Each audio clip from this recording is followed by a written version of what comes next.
Hey guys, Ash here from C4E Tech, and I'm currently at Samsung's Galaxy S6 launch event here in Delhi. So finally, after a long wait, I've managed to spend some quality time with the Galaxy S6, and in this video I'm going to be talking about it, the Galaxy S6 Edge as well, giving you my hands-on and first impressions. So without further ado, let's get started.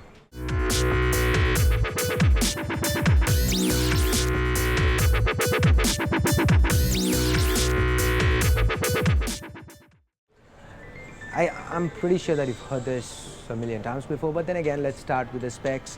So the S6 and the S6 Edge are both powered by the Exynos 7420 64-bit capable octa-core chip. So that's 4 Cortex-A57 cores clocked at 2.1 GHz each, 4 Cortex-A53 cores clocked at 1.5 GHz each. There's also, the GPU is Mali T760, and there's 3 gigs of RAM on board. So this time around, it's DDR4 RAM, meaning it's going to be it's going to be better, it's going to be faster, and this is a 14 nanometer chip, meaning power efficient. So that is what Samsung say is the reason why they could afford to go in with a 2550 milliamp hour battery, and which in turn keeps this phone really slim. So this is the phone. Let me give you guys a little bit of a quick look at the phone itself. So we've got metal to the sides. We've got Gorilla Glass 4 to the front and back, and this is 2.5D glass, similar to what we saw to the front of the Galaxy Note 4. So it curves slightly to the sides. Barring that, the button placements are pretty similar to Samsung. We've got the power button to the right. We've got the volume rockers to the left. It's broken up into individual buttons. Up top, we've got an IR blaster and a secondary noise cancelling microphone. And at the bottom, we've got the speaker, micro USB port, primary microphone, and 3.5mm headphone jack. And yes, it is a little reminiscent of a phone from a certain fruity company, but aren't all phones a little reminiscent of something or the other? Anyway, moving on, let's quickly talk about the Galaxy S6 Edge. So the Galaxy S6 Edge is pretty much everything that I've told you guys so far about the S6. It's the same, but we've got 3D Gorilla Glass 4 on top, so it curves, the display curves as well. It's still a 5.1 inch display, Quad HD, 577 ppi, Super AMOLED display. And one thing I was a little curious about, especially given the recent A series, is if Samsung would feature a notification LED on the phones, and they do, so that's also good. And the S6 Edge has a 50 mAh larger battery, so that's 2600 milliamp hour on the S6 Edge, 2550 on the S6. Yes, the S6 and the S6 Edge do look great, but with phones with cameras in the front and with phones with glass to the front and back, we always have a little bit of concern when it comes to the quality.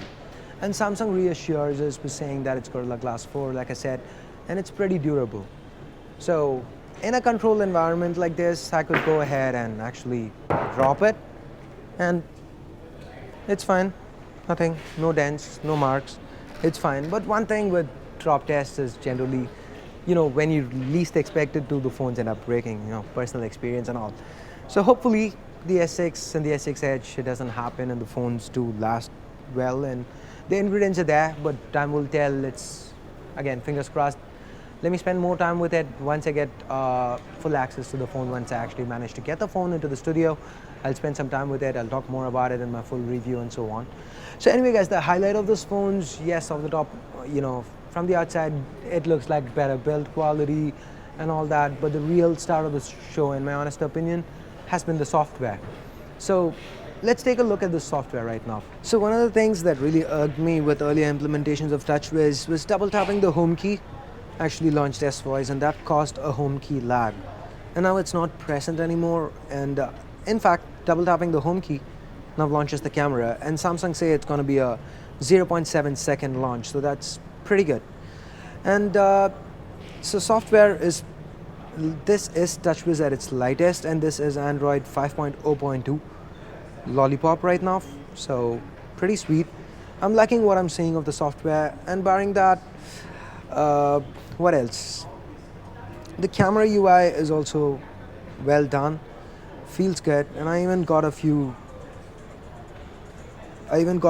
sample shots here for you guys. So it feels good as of now. In the limited time that I've had to spend with it, feels much more refined, and even the refocus thing works much better here. So one more thing I really like, one of my biggest issues with the Galaxy S5 was that it didn't have wireless charging built in. That's something I really liked. One of the reasons why, despite the subpar battery life of the Nexus 5, I still actually used it for quite a long time. And now the S6 and the S6 Edge do have wireless charging built in. So this is the wireless charger that will be sold separately. And there you go. So without actually adding bulk to the phone like the replaceable backs with the S5 did, we now have wireless charging built in. So that's sweet. And here are just a couple of covers that I wanted to show you guys. So these are going to be cases available. That's one. And this is the regular S-View case. So I guess that's pretty much it, guys. This has just been a quick little hands-on video. My impressions on the Galaxy S6 after spending some time with the phone. I will be spending much more time with it, obviously, before my full review. And if you guys have any questions, if there's something in particular that you want me to cover in my future review, do let me know in the comments below, and I'll make sure that I get that done. So I guess that's it for now. Thanks a lot for watching. Till next time, this is Ashia from C4E Tech signing off. You guys have a great day. Bye-bye now.